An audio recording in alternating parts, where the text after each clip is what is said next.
L'art de la guerre, Sun Tzu. Article 1 de l'évaluation. Sun Tzu dit « La guerre est d'une importance vitale pour l'État. C'est le domaine de la vie et de la mort. La conservation ou la perte de l'Empire en dépendent. Il est impérieux de le bien régler. » Ne pas faire de sérieuses réflexions sur ce qui le concerne, c'est faire preuve d'une coupable indifférence pour la conservation ou pour la perte de ce qu'on a de plus cher. Et c'est ce qu'on ne doit pas trouver parmi nous. 5 choses principales doivent faire l'objet de nos continuelles méditations et de tous nos soins, comme le font ces grands artistes qui, lorsqu'ils entreprennent quelque chef-d'œuvre, ont toujours présent à l'esprit le but qu'ils se proposent, mettent à profit tout ce qu'ils voient, tout ce qu'ils entendent, ne négligent rien pour acquérir de nouvelles connaissances et tous les secours qui peuvent les conduire heureusement à leur fin. Si nous voulons que la gloire et les succès accompagnent nos armes, nous ne devons jamais perdre de vue la doctrine, le temps, l'espace, le commandement, la discipline. La doctrine fait naître l'unité de pensée. Elle nous inspire une même manière de vivre et de mourir, et nous rend intrépides et inébranlables dans les malheurs et dans la mort. Si nous connaissons bien le temps, nous n'ignorerons point ces 2 grands principes yin et yang par lesquels toutes les choses naturelles sont formées, et par lesquels les éléments reçoivent leurs différentes modifications. Nous saurons le temps de leur union et de leur mutuel concours pour la production du froid, du chaud, de la sérénité ou de l'intempérie de l'air. L'espace n'est pas moins digne de notre attention que le temps. Étudions-le bien, et nous aurons la connaissance du haut et du bas, du loin comme du près, du large et de l'étroit, de ce qui demeure et de ce qui ne fait que passer. J'entends par commandement l'équité, l'amour pour ceux en particulier qui nous sont soumis et pour tous les hommes en général, la science des ressources, le courage et la valeur, la rigueur, telles sont les qualités qui doivent caractériser celui qui est revêtu de la dignité de général, vertus nécessaires pour l'acquisition desquelles nous ne devons rien négliger. Seules, elles peuvent nous mettre en état de marcher dignement à la tête des autres. Aux connaissances dont je viens de parler, il faut ajouter celle de la discipline.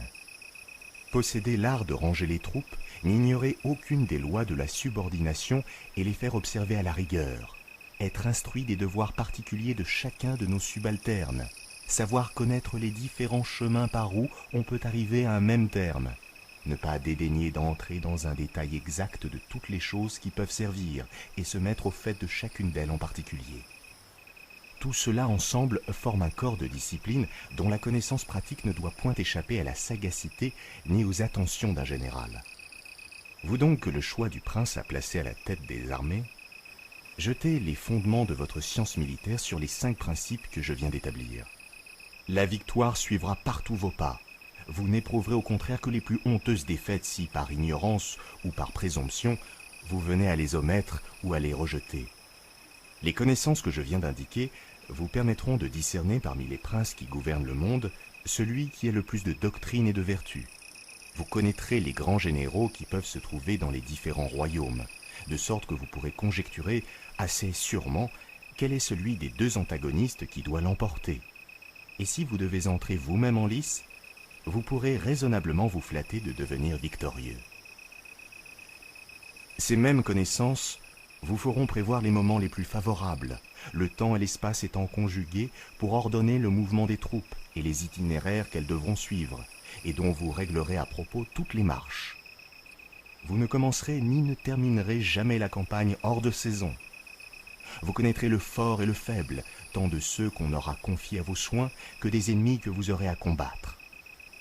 Vous saurez en quelle quantité et dans quel état se trouveront les munitions de guerre et de bouche des 2 armées. Vous distribuerez les récompenses avec libéralité, mais avec choix. Et vous n'épargnerez pas les châtiments quand il en sera besoin. Admirateurs de vos vertus et de vos capacités, les officiers généraux placés sous votre autorité vous serviront autant par plaisir que par devoir.